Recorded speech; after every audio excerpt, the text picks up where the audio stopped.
Hi everyone, my name is Anisha. I am the head of investments and growth initiatives at Drivezy. So I've been here for about a couple of years now. Prior to this, I was a strategy consultant at R3D Little, and I've also worked at KPMG in mergers and acquisitions and transaction advisory. I am a graduate from ESCP Europe Business School, and yeah, it's a pleasure to be here at Jobs for Her and talk to everyone. The topic that we will be talking about today is networking and how it is a lesser known power tool to success. Uh, Personally, I'm not sure about lesser known, but it's definitely a power tool to success. It's The way I look at networking is more like a personal building a personal brand, which means it's like building personal assets. Any person that you are able to personally connect to adds to your personal brand and your personal valuation, and that's how I look at this.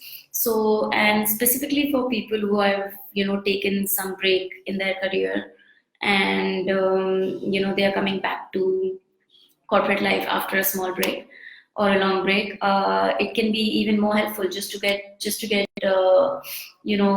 comfortable in the environment that you're coming back to, how things have changed, where assess yourself, where you stand. It gives you a way to not just find the right opportunities for you, but also to constantly assess and improve yourself, which I find is a soft benefit, way more important than the hard benefits of being able to look for a job or being able to look for an opportunity. So yeah, so that's basically how I think about it. uh, I see that there are some questions that are being asked already, so I'm just going to go over them one by one. There's one from Divya who asks, how can restarters leverage our network to get back to work? So how you can leverage your network and get back to work is more like networking is more like a cooking, I would say, in the sense that it's not an exact science. But what happens is, if you're interested in a particular field, or if you're interested in a particular segment, particular environment, the more people you connect with, first of all, the more you learn about the opportunities that are available around. So before you get back to work, you have to understand what's around, what's available, and what would be a right fit for you. So you'll often have like people who are asked in interviews, oh, what makes you a good fit for this position? People don't know what to answer to that because they're just being opportunistic, right? And it's fine to be opportunistic, but if you start talking to more and more people, you will truly understand at some point where your strength lies, where you can flourish. So that's one. So first is, testing the waters and understanding what's out there. The second thing is that reverse effect. Also, it's not just you getting to know people, people will get to know you as well. So it's possible that someone will identify and personally refer you because they personally understand what your strengths are, right? So if someone is particularly good at negotiation, it's entirely possible that if I'm looking for, someone who can, if I'm looking to build a team in alliances for Drivezy, I will, I would like to look for someone who's good at negotiation. This is the kind of skill that's very difficult to judge in an interview. So if I already get a recommendation, and if I personally know someone who's good at negotiation, that's someone I would like to interview. So yeah, it's a little bit of putting yourself out there in the market, understanding what's out there, and letting people understand you as well. Then there is another question that asks, apart from networking, what are the other tools for success? Um, See, as I said, networking is more of a is a softer tool to success, I would say. And apart from that, I think skill building, genuine skill building, networking and genuine skill building would be the other tool to success in whichever field that you want to work in. So doing these two smartly and in parallel would be very helpful. So there's another question that talks about having to relocate for personal reasons, and and finding a career, giving up a thriving career and finding a career in a completely new place in a new country. Now this is, I'm really glad that this question is here, because this is something I had to personally deal with, right? I've lived in Europe, I've lived in the US, and I myself was very new to Bangalore until last year. I didn't know anyone here personally. And I think it's absolutely really important to network and find your comfort zone in the field that you're entering. The way I would go about it is initially just leverage what you have. So if you are in X enterprise in India, find people who are doing similar things in the new city. Ask them for coffee. Ask anyone for coffee. Chances are they'll say yes. Ask anyone, make a list of 5 companies that you would like to work for, and just, or like message someone in a really senior position in that company and just ask them out for coffee. So yeah, I think coffee networking works brilliantly well. You can meet them once, it'll be really useful, and maybe you'll stay in touch, maybe you won't, but that person will always remember you because you met them once for coffee. So yeah, I think if you're moving to a new city, go on LinkedIn, message the people that you would like to reach out to. Say that you are new in the city, you were doing this before, you are looking for a fresh start, and just ask them for a coffee. I think that's the best way to go about it.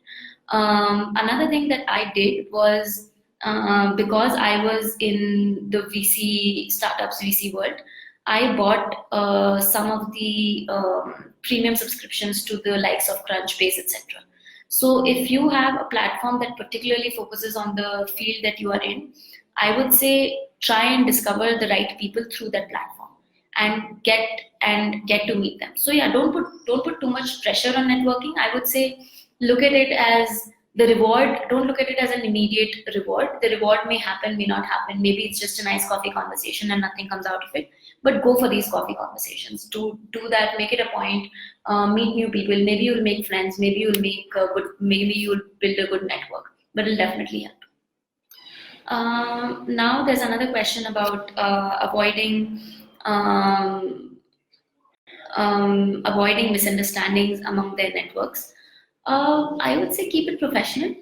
Unless you've established a level of trust where you know that you've crossed that line from being a professional acquaintance or even an acquaintance to being genuinely friends, I would say keep it professional. That's it. As long as you keep it professional, I don't see any downside of over networking, so to speak, or I don't see any downside of anything. Be genuine. People always like that. Be genuine. Say exactly what you are looking for. Say that there's no major agenda, or this is all I want is a coffee to understand the markets. Be completely genuine and stay professional. That would be my recommendation. Um, can one survive without networking? As sometimes it's just not possible to build a network and reach out to everyone. I wouldn't. You don't have to reach out to everyone, but I think in the long term, human capital matters, right? Human capital absolutely matters because that gives you credibility as a person. You could grow, of course, without making any external efforts to network. So you don't have to, be out there. You don't, if you're comfortable, enough people around. You don't have to be out there seeking coffee dates. But I would say build long-term relationships with your colleagues. That is important. If you don't do that, that will deter your future career path. So yes, you don't. Maybe you can, if you don't have the time, that's completely understandable. You don't make that extra effort. But when you meet a colleague or when you meet someone that is interesting, that's an interesting person that is in your field, build long-lasting professional relationships. So there are a lot of questions about how important is social media. What other tools can you use? How can you find people? What to do if they're unsocial? If you're unsocial, I would say okay. So to give you guys an example, my current job at Drivezy, I literally found it by making a list of companies. I was not even in Bangalore. I had only visited Bangalore one time before. I made a list of the companies that I thought were truly innovative, at startup that were truly innovative at the time, and were about like starting off but not too small, because that was the sweet spot that I wanted to be in. And I simply messaged the co-founders of those 5 companies on LinkedIn.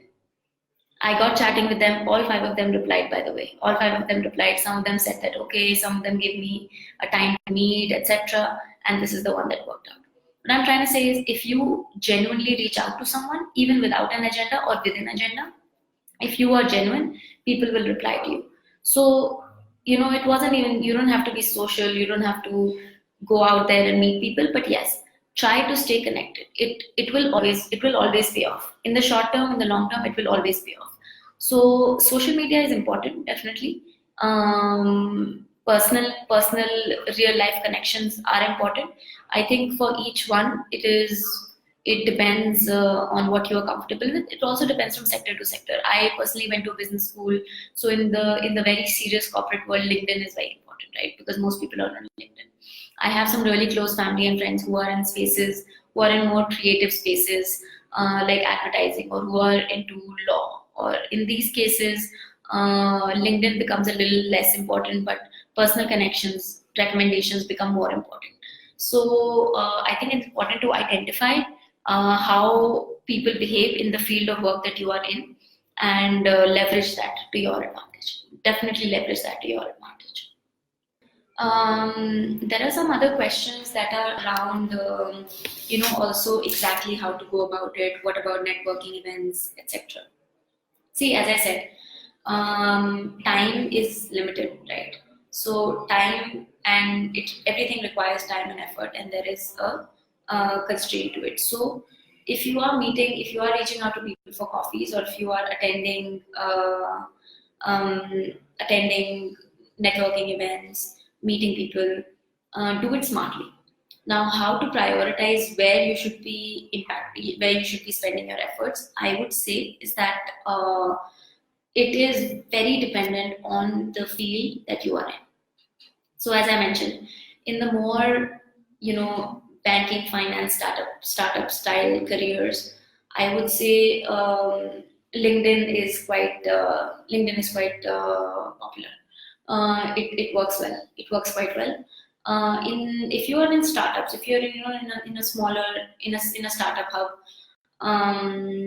networking events are important, because these startups work on the basis of trust. In a small company where everything is not very well organized, trust is necessary for you to make an impact. So there, I think networking events are important. Then there are many other fields. It entirely depends. For example, there is creative fields where it's more of a grapevine network. There you have to invest in personal relationships and grapevine networks. So yeah, I think it's important to identify that how people around you are networking, and focus your efforts on that. So yes, do it smartly, make it worth your time, but spend some time on it.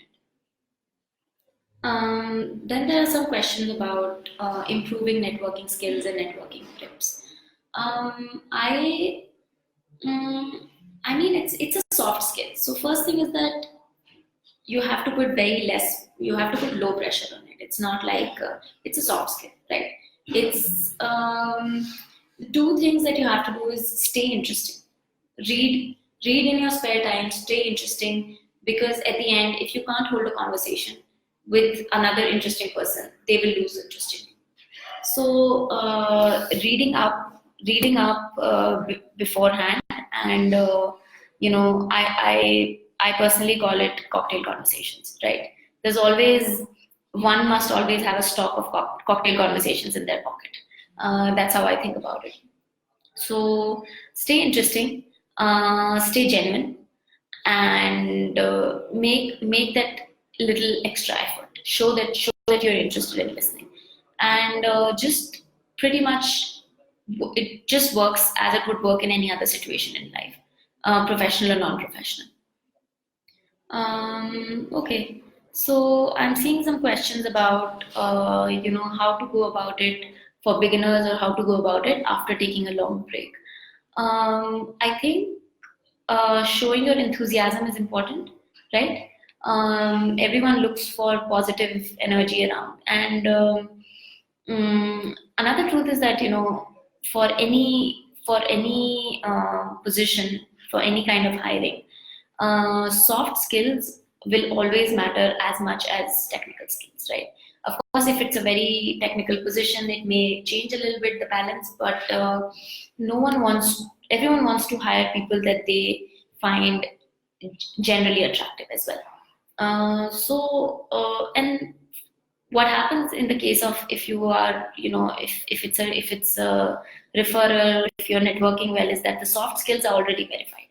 So you already have that edge against the other applicants, where the employer knows that, okay, I trust this lady's soft skills. What I have to check is if it's a good fit, if the technical skills match, all of this match. So you probably cannot crack a job only through networking, but it will give you that edge. It will give you that edge, and it will make you a more knowledgeable person in general. It will help you identify yourself better. It will help you identify your personal um, place in that environment better, where you can add more value. So I would say, yeah, focus on that. There's another aspect that we didn't touch upon yet, which is leveraging your existing alumni base for networking. Now, this is extremely important because, and this can extend to anywhere where you can sort of play on the nostalgia of people a little bit. So I personally, if I had the opportunity, I would definitely try and find an alumnus of my university or my high school in the place that I'm trying to reach out to. So this is another thing to keep in mind. It's not, again, as I said, it's not an exact science, and it's not, there's no guarantee that you will get a response from someone who's an alumnus of your university or your previous educational institution. But it always adds like a warmth to the conversation, because you don't immediately start with, what are you here for? What do you need? You can start off at a different, more comfortable plane of conversation. So I think if for beginners or for people who are, coming back to their careers after a long break, your successful alumni from your previous educational institutions or your previous companies that you worked at, any place you are associated with, that would be a good starting point. Just to establish trust and to establish a nice starting point. Okay, so I'll just take up the last question, which was regarding people who are going on a longer career break or wanting to take a break from their career, and how they can stay in touch. I think I wouldn't say it's necessary to stay in touch on a regular basis with your colleagues, and it's more about just maintaining your online profiles. So one thing I would definitely do is, stay updated. Keep the gray cells functioning. Stay updated. If you find any nice ideas, anything nice that makes you, that stands out to you, post it on Twitter, post it on LinkedIn, so that people see you around. And yeah, and I would say, just, you don't have to worry about staying constantly in touch with them, but catch up once in a while, and keep your online profiles and online presence updated, because at the end we live in the age of technology, and online presence matters, right? So keep the online presence updated. Keep the personal uh, keep yourself updated on the trends. And yeah, I think there's absolutely no problem in taking a break from the career. Everyone needs that once in a while, and you probably, get experiences that you wouldn't get if you're traveling or if you're starting a family. It helps you evolve as a person. But yeah, I think keep let people know what you're up to, if people are interested at the end. And we are social creatures, so that does matter. I'll take up the last question on misunderstandings and crossing the line when it comes to networking. See, there is, as I said, communication is usually the best tool. So if there are misunderstandings, if there is, something that's gone out of control, I would say, just If you think it's worth your time, I would say try and be honest and have a conversation about it. Also, keep an open mind about the fact that these things happen, right? And if you feel like it's not worth your time, ignore what you can't control. I think we've all been in situations. I've personally been in situations where there is some amount of miscommunications, misunderstandings, unpleasant vibes within the organization and around. And sometimes I think, depending on the situation, you just have to learn to ignore. That's it. So yeah, invest your, if you can salvage it.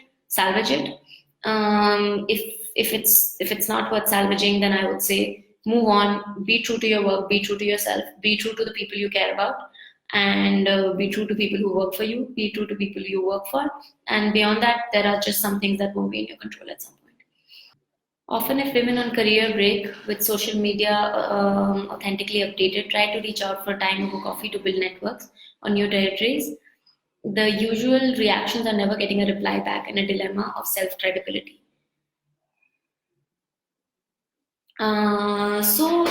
So now how do you get a person to agree for that first coffee, right? Usually when people reach out to me, my first thing is that they should mention the intent, right? So if you want to reach out to me for a coffee just to understand what I do because you're looking for a similar career path, then say that, right?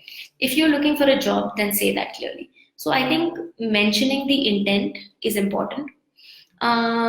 Setting up your own credibility is important. Why, who are you, and how did you find that person?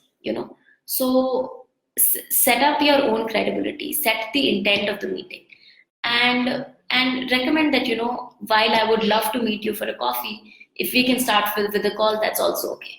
Because people are busy sometimes, and if they don't have time to, they don't know if it's going to be worth their time, right?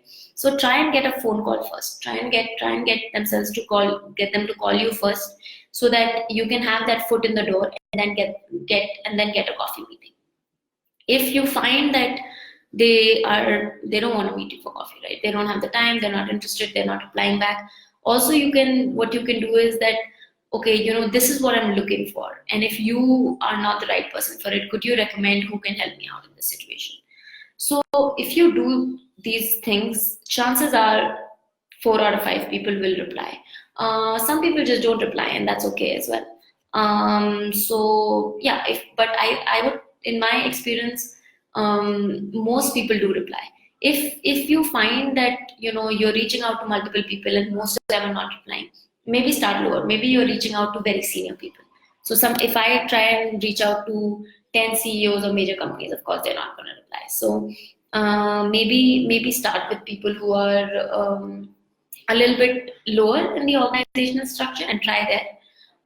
If that also doesn't work out, maybe try and find a personal connect.